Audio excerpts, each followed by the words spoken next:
Namaste. I am Dr. Meet Thakkar, working as a consultant interventional cardiologist at KK Patel Super Specialty Hospital, भुज। आज हम लोग students के साथ cardiac health और cardiac awareness के बारे में डिस्कस करेंगे। मेरा नाम मेहमूद आदिल है। मेरा क्वेश्चन ये है कि आजकल हार्ट के केसेस बढ़ते जा रहे हैं, तो इसके पीछे का रीजन क्या हो सकता है? ओके आदिल, एक तो आपका क्वेश्चन बहुत जायज़ है एंड आई थिंक आप जैसे अन्य कई लोग हैं जिनको यही प्रश्न होता है। एक चीज़ जो मैं बोलूँगा कि हार्ट के केसेस बढ़ते जा रहे हैं, डेफिनेटली बढ़ते जा रहे हैं, पर उतने भी नहीं बढ़ रहे हैं जितना प्रोजेक्ट किया जा रहा है। दो तीन इसमें रीजंस हैं। एक तो कोविड के बाद से अपना एक थ्रेशोल्ड बहुत कम हो गया है, एक sense of panic situation create हो गया है जहाँ पे थोड़ा बहुत भी कुछ होता है तो हम लोग एकदम से टेंशन में आ जाते हैं, एकदम पैनिक मूड में आ जाते हैं। तो उसका भी एक महत्वपूर्ण हिस्सा है इसमें। दूसरा is the use of social media. पहले 3-4 साल पहले इतना जब सोशल मीडिया का चलन नहीं था, तब कई पेरिफेरल डिस्ट्रिक्ट्स में या पेरिफेरल रीजन्स में होने वाली घटनाएं हम तक नहीं पहुंचती थी। अब क्योंकि सोशल मीडिया इतना वाइड स्प्रेड हो चुका है, कहीं पे भी any corner of the world if something happens, all of us get to know. तो इसका भी एक थोड़ा बहुत भाग ज़रूर रहा।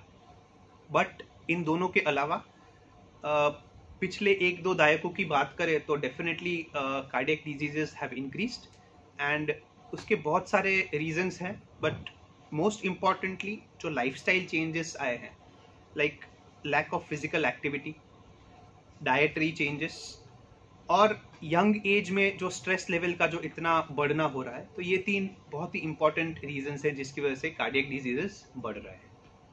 નામ ગઢવી ઉર્જા છે। ઓકે, મારો ક્વેશ્ચન એ છે કે આજકાલ જે મતલબ આ એજ છે એ કઈ એજમાં સામાન્ય રીતે હૃદય રોગ થતો હોય જોવા મળે છે? તમારો પ્રશ્ન પણ ખૂબ જ ઇન્ટરેસ્ટિંગ છે। પહેલા એવું મનાતું કે હૃદય રોગની બીમારીઓ માત્ર વૃદ્ધોમાં થાય અથવા 40 વર્ષ કે 50 વર્ષ પછીના લોકોમાં થાય, અને આજકાલ આપણે જોઈએ છીએ કે બહુ યુવાનોમાં પણ આની સમસ્યા વધતી જતી હોય છે। તો એક એવું કહી શકાય કે કોઈ એવું પર્ટિક્યુલર એજ બેરિયર નથી। આપણે ધારો કે વાત કરીએ કે અમે લોકો KK પટેલ હોસ્પિટલમાં અમને 1.5 થી 1.5 વર્ષના વચ્ચેનો સમય થયો છે, તો તેમાં નાનામાં નાનો યુવાન જે અમે ટ્રીટ કર્યો એ 21 વર્ષનો યુવાન હતો, જે હાર્ટ એટેક સાથે આવ્યો હતો અને એનું હૃદય બંધ પડી ગયું હતું। આપણે પમ્પિંગ કરી શોક આપીને ચાલુ કરવું પડ્યું હતું। અને વૃદ્ધ જે હતા એ 94 વર્ષના હતા। એટલે 21 થી 94 વર્ષ એ આખા સ્પેક્ટ્રમમાં હૃદય રોગનો આપણે જોયેલા છે। પણ કહેવાનું મહત્વની વાત એ છે કે પહેલાં યુઝ્યુઅલી એવું મનાતું કે 40 વર્ષ કે 50 વર્ષ પછી જ લોકોને હાર્ટ એટેક થતા અથવા હૃદય રોગની બીમારી થતી, પણ હવે યુવાનોમાં પણ એનું પ્રમાણ વધતું જતું રહે છે। અને એક એવી પર્ટિક્યુલર કોઈ એજ ન કહી શકે કે આ એજમાં જ થાય, પણ ધીમે ધીમે જે વય વધારે હતી એ ધીમે ધીમે ઓછી થતી જણાય છે। ગુડ ઇવનિંગ સર, મારું નામ વૈશાલી છે। મારો આજનો એ પ્રશ્ન છે કે આપણી જે રોજિંદા જીવનશૈલીમાં આપણે જે બહારનું ખાઈએ છીએ કે જે આપણે રોજિંદા જીવનમાં આપણે જે ફેરફાર થાય છે, તો એના દ્વારા આપણે આપણા હૃદયને કેવી રીતે તંદુરસ્ત રાખી શકીએ? ખૂબ જ સાચી વાત કરી વૈશાલીબેન તમે, કે ખાણીપીણીની આદતો અથવા ડાયટરી લાઇફસ્ટાઇલ જે આપણે કહીએ એ ખૂબ જ ચેન્જ થઈ છે છેલ્લા 2 દાયકાઓમાં। કદાચ અમારી જનરેશન જ્યારે તમારી એજમાં હતા, ધારો કે 20-1 વર્ષ પહેલાં, ત્યારે લોકો બહારનું તો પણ ખાતા, પણ એ માપસર હતું કે એ લિમિટેડ હતું। એનાથી પણ 20 વર્ષ પહેલાંની વાત કરીએ તો બહારે ખાવાનું એક લક્ઝરી ગણાતી, કે એક સેલિબ્રેશન હોય કે ઉત્સવ હોય ત્યારે જ લોકો બહારે ખાતા। પણ હવે તો ઓલમોસ્ટ અઠવાડિયામાં 2 વાર કે અઠવાડિયામાં 3 વખત ફાસ્ટ ફૂડ, જંક ફૂડ ખાવાનું થતું હોય છે। અધૂરામાં પૂરું ઝોમેટો ને સ્વિગીના એપ જેવાએ કર્યું છે કે આપણે ઘરે બેઠા મળી જાય તો બહાર જવાની પણ જરૂર નથી પડતી। તો એટલે એ લોકોનો કોઈ દોષ નથી દેતા, ડેફિનેટલી એ લોકો કામ કરે છે, બટ ધ પોઈન્ટ ઇઝ કે આપણે ઘર બેઠા જ જો જંક ફૂડ મળી જતું હોય, ફાસ્ટ ફૂડ મળી જતું હોય, તો યુવાનો કે એટલીસ્ટ બાળકો કે એડોલેસન્ટ્સ કહીએ એ લોકો બધા જ એ તરફ વળતા જતા રહે છે। એટલે ડાયટ એક ખૂબ જ ઇમ્પોર્ટન્ટ એસ્પેક્ટ છે। બને ત્યાં સુધી બહારનું કે જંક ફૂડ ટાળવું જોઈએ, બને ત્યાં સુધી તળેલું કે ફ્રાઈડ આઇટમ્સ છે એ ટાળવી જોઈએ, અને જેટલું થઈ શકે એટલું શુદ્ધ પૌષ્ટિક આહાર લઈએ તો એનાથી આપણે હૃદય રોગને બચાવી શકીએ છીએ અને આપણા હૃદયને તંદુરસ્ત અને આખા શરીરને એઝ અ હોલ તંદુરસ્ત રાખી શકીએ છીએ। ફૂડથી અથવા બહારનું કે ખાવાથી બ્લડ પ્રેશર વધે, ડાયાબિટીસને પણ લક્ષણો આવી શકે, કોલેસ્ટ્રોલ પણ વધી શકે, અને આ બધા જ એક સાથે મળી અને હૃદય રોગ અને અન્ય બીમારીઓને આમંત્રણ આપે છે। તો આપણે બને ત્યાં સુધી અવોઇડ કરવું જોઈએ। એવું નથી કહેતો કે કોઈ બહારે ન ખાવ, 365 દિવસ વર્ષના આપણે ઘરનું જ ખાવું જોઈએ, પણ જેટલું બની શકે તેટલું ઓછું, અને તેની સાથે સાથે ફૂડની સાથે સાથે ફિઝિકલ એક્ટિવિટી પણ અત્યંત જરૂરી છે. આ બંનેનો જો માપમાં હોય તો માણસનું બોડી વેઇટ જળવાઈ રહે અને ફિઝિકલ સ્ટેટસ જળવાઈ રહે. આ એક અત્યંત જરૂરી વાત છે. ગુડ ઇવનિંગ સર, મારું નામ રત્ના છે. સર, મારો પ્રશ્ન છે કે વિટામિનની ઉણપથી હૃદયના સ્વાસ્થ્ય ઉપર અસર પડી શકે, અને જો પડી શકે તો કયા વિટામિનથી અને કેવી રીતે? અગેન બહુ જ સ્માર્ટ ક્વેશ્ચન છે. વિટામિનની ઉણપથી ડાયરેક્ટ હૃદય પર અસર પડે એવા બહુ જ ચુનિંદા વિટામિન્સ છે. યુઝ્યુઅલી વિટામિન B12ની ખામીના કારણે શરીરમાં હોમોસિસ્ટીન વધે છે. જે લોકો બાયોલોજી અથવા બાયોકેમિસ્ટ્રીમાં આગળ ભણતા હોય એ લોકોને ખ્યાલ હશે કે B12ની ખામીના કારણે શરીરમાં હોમોસિસ્ટીન નામનું એક તત્વ વધે છે. અને જ્યારે હોમોસિસ્ટીન વધે ત્યારે શરીરના બ્લડ વેસલ્સ, આર્ટરીઝ અથવા વેઇન્સ બંનેમાં બ્લડ ક્લોટ થવાની સંભાવના રહેતી હોય છે. બ્લડ ક્લોટ બીજા પણ ઘણા બધા કારણોથી થઈ શકે, પણ આ એક મહત્વપૂર્ણ કારણ છે જેનાથી બ્લડ ક્લોટ્સ થઈ શકતા હોય. તો એક B12 એવું વિટામિન છે જે આપણે ખાસ ધ્યાન રાખવું જોઈએ. પર્ટિક્યુલરલી આપણા જેવા વેજીટેરિયન લોકોમાં, કે જે લોકો શાકાહારી છે, એ લોકોમાં B12ની ખામી થવી બહુ જ કોમન છે, અને સમયાંતરે એનું ચેક કરતા રહે તો આપણે એને નિવારણ લાવી શકીએ. Good evening, sir. Myself, Luhar Akifa. My question is, what exercise regimen one should follow to support their heart? Great. Very nice question. See, exercise is a very integral part of a healthy lifestyle. Physical activity in any form helps the body and heart in particular. I would say that if you play any sport, please continue doing it. If you run, if you jog, if you cycle, if you swim, any form of physical activity is very good for the heart. But it should be a graded activity. Not that suddenly one day you thought, okay, I'll start gymming, I'll go cycling, and then you cycle 50 kilometers at a stretch. That doesn't work. Gradually, जैसे जैसे अपना body उसके acclimatise होता जाता है, वैसे वैसे exercise का स्तर बढ़ाना चाहिए. अगर आप कुछ भी नहीं कर सकते तो simple brisk walking for 30 minutes a day is more than enough for overall body health and cardiac health. सिर्फ 30 मिनट वॉकिंग, और वो फास्ट वॉकिंग होना चाहिए. हर एक के शरीर की अलग अलग कैपेसिटी होती है. कोई 5 किलोमीटर की स्पीड से चल सकता है, कोई 3 किलोमीटर की. सो जितना आपके शरीर को टॉलरेट हो सके उतना चलिए, but 30 minutes as fast as possible. If you can walk, this is more than enough for the cardiac health. Anything in excess is a bonus, but one very important thing is, अगर आपका शरीर उससे adapted नहीं है, वैसी exercises नहीं करना चाहिए. Youngsters in particular, boys, even girls as well, gym में देखा देखी में जिम में जाना शुरू करते हैं, एंड देन अरे ये इतना वेट उठाता है मैं भी उठा दूंगा, ये इतना वेट उठाता है मैं भी उठा दूंगा. देन वो अपने बॉडी को स्ट्रेच करते हैं. स्ट्रेच करना इज गुड, बट एक लिमिट में होना चाहिए. एकदम से बॉडी बनाने के जुस्से में आके बहुत ज्यादा वेट उठा लिया या बहुत ज्यादा एक्सरसाइज कर दिया तो उसका एक नेगेटिव असर हो सकता है. सो ग्रेजुअली इंक्रीज करें. बट अगर ये कुछ भी स्पोर्ट खेलते हैं तो it is well and good. Aerobics करो, योगा करो, एनीथिंग इज फाइन. अगर कुछ भी ना कर सके तो 30 minutes of brisk walking is good enough. But ये वॉकिंग खाना खाने के तुरंत बाद नहीं होना चाहिए. अपनी सोसाइटी में एक ऐसा मिसबिलीफ है कि खाना खाने के बाद वॉकिंग करना चाहिए. बट फॉर फिजिकल एक्टिविटी जो आपने को कार्डियक बेनिफिट चाहिए या जो हृदय की तंदुरुस्ती के लिए करते हैं, वो में फास्ट वॉकिंग करना चाहिए, जो इधर अर्ली मॉर्निंग या तो लेट इवनिंग, और अगर डिनर के बाद करते हैं तो at least 1 to 1.5 hours after food करना चाहिए. सर, माय क्वेश्चन इज कि अगर हार्ट में कोई प्रॉब्लम होने वाली हो तो उसके पहले से वार्निंग साइंस क्या होते हैं, मींस उसके सिम्टम्स क्या होते हैं? Again very good question. देखो, हार्ट की बीमारियों की अलग अलग प्रकारें होती हैं. हार्ट की बीमारी सिर्फ हार्ट अटैक हम एक जानते हैं, उसके अलावा भी बहुत अलग अलग प्रकार की बीमारियां होती हैं, और वो हर एक प्रकार की बीमारी के अलग अलग साइंस एंड सिम्टम्स होते हैं. सबसे इम्पॉर्टेंट और सबसे कॉमन जो है वो हार्ट की नलियों में ब्लॉकेज होना है, जिसको हम कोरोनरी आर्टरी डिजीज बोलते हैं, या तो जिससे हार्ट अटैक आता है. राइट. तो उसका सिम्टम चेस्ट पेन होना, घबराहट होना, पर्स्पिरेशन होना, या तो एक सेंस ऑफ मुझे कुछ मज़ा नहीं आ रहा है, ऐसा होता है. और ये पेन सिर्फ लेफ्ट साइड ऑफ चेस्ट में नहीं होता.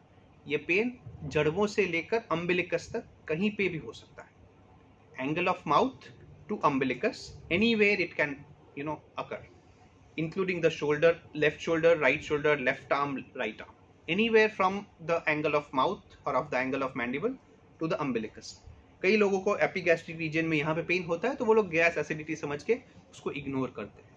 ये एक बहुत ही डेंजरस चीज़ है। मोस्ट ऑफ द केसेस जिनको आने में बहुत देर हो जाती है वो इसी की वजह से होती है कि बारे खाना खाने के बाद हुआ था तो गैस्ट्राइटिस एसिडिटी था, इनोपीलिया हो जाएगा ठीक, और पूरा रात निकाल देते हैं। तो ऐसा नहीं करना चाहिए। बट ये एक बहुत ही इम्पॉर्टेंट चेस्ट पेन, बहुत ही इम्पॉर्टेंट सिम्टम है। इसके अलावा ये हार्ट अटैक का सिम्टम है बेसिकली। इसके अलावा कई लोगों को स्टेबल कोरोनरी आर्टरी डिजीज होता है, ब्लॉकेज होता है बट उतना ही रहता है। तो उनमें क्या सिम्टम्स आते हैं, उनको चलने में या तो दौड़ने में या तो सीढ़ियाँ चढ़ने में छाती में दर्द होता है, या तो चेस्ट पेन होता है, या तो चलने में सांस फूलती है, they get breathless on exertion. तो जो चलने टाइम पे या बॉडी को एक्सर्ट करते टाइम पे जो सिम्टम्स आते हैं वो भी हार्ट के रिलेटेड होते हैं, और वो भी हार्ट की नलियों में ब्लॉकेज की वजह से हो सकता है। दूसरे प्रकार की बीमारियां जो हार्ट संबंधित होती है वो हार्ट की जो धड़कन होती है, हार्ट बीट होती है, उसमें इरेगुलरिटी या तो वो बढ़ जाती है या कम हो जाती है, उसकी वजह से भी हो सकती है। तो उसकी सिम्टम्स में पाल्पिटेशन होना, मतलब you can feel your heart beat, या बढ़ जाती है हार्ट बीट, बहुत एकदम से एंशियस हो जाता है बंदा, वो भी एक होता है। कई लोगों को चक्कर आ जाता है, चलते टाइम पे चक्कर आके गिर जाते हैं, ये भी एक हार्ट संबंधित सिम्टम हो सकता है। Hello sir, myself Sheikh Taiba. My question is, are there any medicines or supplements should be taken to protect heart? See, I would say that for protection, no such medicines or supplements are necessary unless you have any risk factor for the heart. Heart के risk factors, cardiac diseases के risk factors होते हैं, जैसे कि blood pressure, diabetes, cholesterol etcetera. अगर वो सब है तो उनके लिए आपको मेडिसिन लेके उनको कंट्रोल करना ज़रूरी है। बट अगर ये कुछ भी नहीं है, आप वैसे एकदम फिजिकली फिट हैं और आप अपने हार्ट की हेल्थ को फिट ही रखना चाहते हैं, उसके लिए कोई मेडिसिन की आवश्यकता ही नहीं है। Good diet and physical activity जो हमने डिस्कस किया, और एक स्ट्रेस मैनेजमेंट। आजकल के बच्चों और युवाओं में स्ट्रेस का इतना प्रिवेलेंस बढ़ गया है, even adults and elderly age well, कि 2-3 डिकेड्स पहले की बात करें और आज की बात करें तो ओवरऑल अपनी ह्यूमैनिटी में overall as a whole stress बहुत बढ़ गया है। तो this again leads to harmful effects. तो ये अगर 3 चीज़ें कंट्रोल की, stress, diet and physical activity, तो आपको कोई टैबलेट्स, कोई विटामिन सप्लीमेंट्स, कोई न्यूट्रिएंट सप्लीमेंट्स कुछ लेने की ज़रूरत नहीं है। You can live a very healthy life with your healthy heart. Sir my name is Zaid Simran. Sir जैसे कि हम किसी पिकनिक स्पॉट पे गए और किसी को, यानी मेरे डैड को हार्ट अटैक आया, तो हम क्या कर सकते उस वक्त? Again Zaid, you have a very interesting question. देखो, हार्ट अटैक आया है वो तो पहले पता कैसे चलेगा? वो ईसीजी किए बगैर यू कैन नॉट से कि इसको हार्ट अटैक आया है। और अगर कोई बंदा या कोई भी XYZ पर्सन एकदम से अनकॉन्शियस होके गिर जाता है तो उसको हार्ट अटैक है ऐसा ज़रूरी नहीं है। यहाँ पे एक बहुत महत्वपूर्ण डिफरेंस आता है। What is the difference between heart attack and what is the difference between sudden cardiac death और sudden cardiac arrest. Cardiac arrest और हार्ट अटैक, ये दोनों अलग अलग चीज़ें हैं। हम सब पढ़ते होंगे न्यूज़पेपर्स में कि 15 साल की बच्ची, 12 साल का लड़का, 18 साल का युवान, सब कार्डियक अरेस्ट से मृत्यु पाए। कई बार इवन जर्नलिस्ट को भी ये मिसकंसेप्शंस होता है। कोई बंदा अगर कार्डियक अरेस्ट से मृत्यु हुआ है किसी का तो वो हार्ट अटैक लिख देते हैं। लोग इंटरचेंजेबली यूज करते हैं, पर ये दोनों बहुत ही अलग अलग हैं और दोनों के रीजंस भी बहुत अलग अलग हो सकते हैं। So what is cardiac arrest and what is heart attack? और ये बहुत ही इंपॉर्टेंट है, specifically for science students it is very very important. Heart, जैसे हमने डिस्कस किया, एक बंद मुट्ठी के साइज का एक ऑर्गन होता है जो अपने लेफ्ट साइड ऑफ चेस्ट में होता है, राइट? हार्ट का काम क्या है? पूरे शरीर से जो डीऑक्सीजनेटेड ब्लड आता है वो उसको लंग्स में पंप करता है। लंग्स में ब्लड को ऑक्सीजन मिलता है, शुद्धिकरण होता है खून का, and that is return back to the heart, and then heart pumps this oxygenated blood through the entire body. ठीक है? So heart and lungs are connected in series. ठीक है? नाउ हार्ट, जैसे हमने डिस्कस किया कि हार्ट कोई इंसान का बर्थ होता है उससे पहले धड़कना शुरू कर देता है। जब कोई भी बालक अपनी माता के गर्भ में होता है, since 4 weeks of intrauterine life, the heart starts beating and it continuously beats till the time we are alive. तो उसको ये काम करने के लिए न्यूट्रिएंट्स और ऑक्सीजन की ज़रूरत पड़ेगी, राइट। तो हार्ट को जो खून पहुंचाती है वो नलियाँ भी हार्ट से ही निकलती है। हार्ट पूरे शरीर को खून पहुंचाता है तो खुद अपने आप को भी पहुंचाएगा। सो हार्ट को जो नलियाँ सप्लाई करती है उसको हम बोलते हैं कोरोनरी आर्टरीज, ठीक है। कोरोनरी आर्टरीज वो सबसे पहली ब्रांच होती है हार्ट में से, जो सबसे बड़ा पाइप जो निकलता है जिसको हम एओर्टा बोलते हैं, उसकी पहली दो शाखाएं हार्ट को सप्लाई करती है जिसको हम कोरोनरी आर्टरी बोलते हैं, ठीक है। अब कोरोनरी आर्टरी में कहीं ब्लॉकेज हुआ तो हार्ट के कुछ हिस्से को खून नहीं मिलेगा, राइट।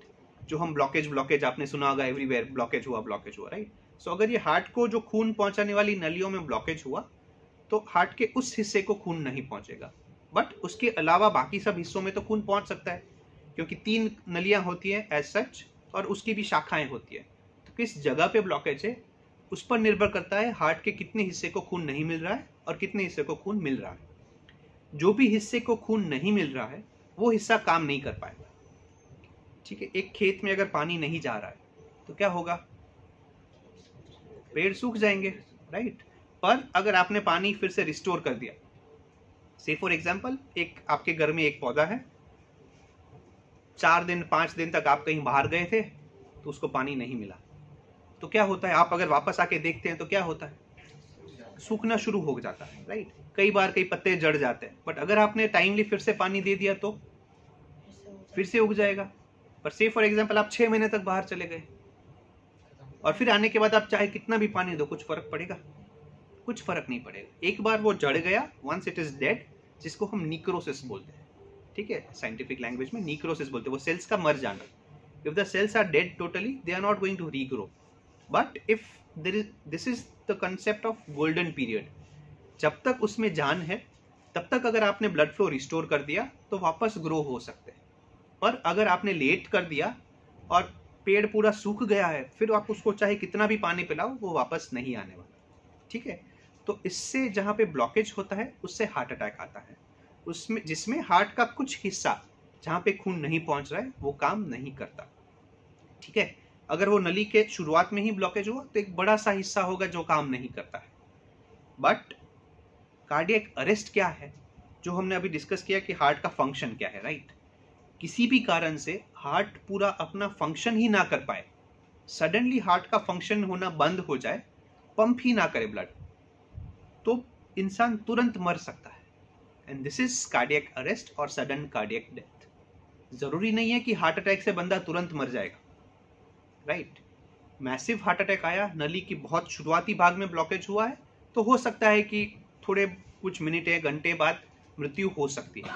बट किसी भी कारण से अगर हार्ट का फंक्शन कम हो गया या बंद होगा इमीडिएटली तो उसको कार्डियक अरेस्ट बोलते हैं। सो कार्डियक अरेस्ट का एक इंपॉर्टेंट कॉज हार्ट अटैक है, बट हर एक कार्डियक अरेस्ट में हार्ट अटैक आता है ऐसा जरूरी नहीं है, समझे।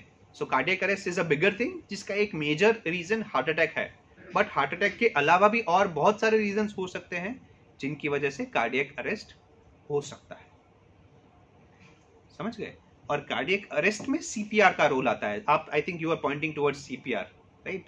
तो वो सीपीआर इसलिए मैंने बोला कि सीपीआर कार्डियक अरेस्ट में देना होता है, हार्ट अटैक में नहीं।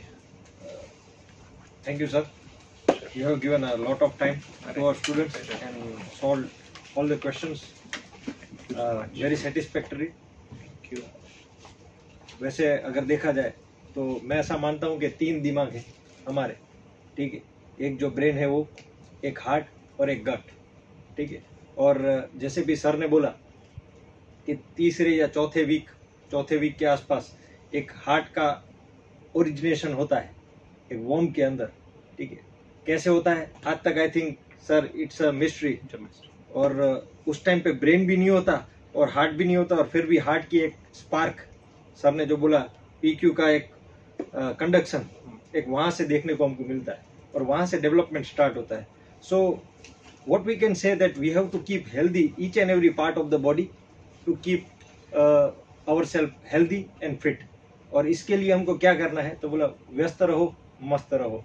तो जितना आप एक्टिविटी में रहेंगे, रूटीन एक्टिविटी में रहेंगे, स्ट्रेस नहीं लेंगे लाइफ के अंदर और एक गुड डाइट और एक गुड हैबिट जो रखेंगे वो आगे जाके आपको भी मिलेगी और आपके जो हेरिडिटी में जो भी चीजें हैं, ठीक है, वो उनको भी मिलने वाली है. So it will become your part of the DNA. और डीएनए एक नई रिसेंट स्टडी से कहा गया है कि डीएनए को भी हम क्या कर सकते हैं, थोड़ा थोड़ा मॉडिफाई हम आउटरली कर सकते हैं, यानी बाहर से भी हम उसको थोड़ा मॉडिफाई कर सकते हैं. तो सर ने एक अच्छे से समझा और उसके लिए from the on behalf of Sanskar school I would like to thank Dr. Mir Thakkar sir. Thank you sir to giving your precious time to the. Thank you.